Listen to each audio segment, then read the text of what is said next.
Kamarát ma poprosil, či by som mu mohol vyrobiť takú skrinku na ističe.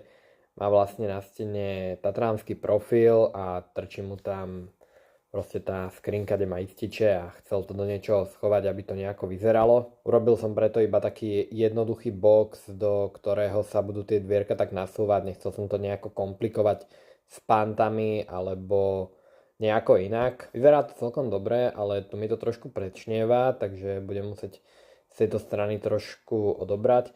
Nerobil som to ani nejako komplikované, že by som to nejako zvrtával, som to zlepil a dal som tam nejaké šrobiky, ale zase nemusí to byť nejako pevné, s tým sa nebude nejako hýbať každý deň. Ešte to namorím, aby mu to sedelo do farby stien a je to hotové.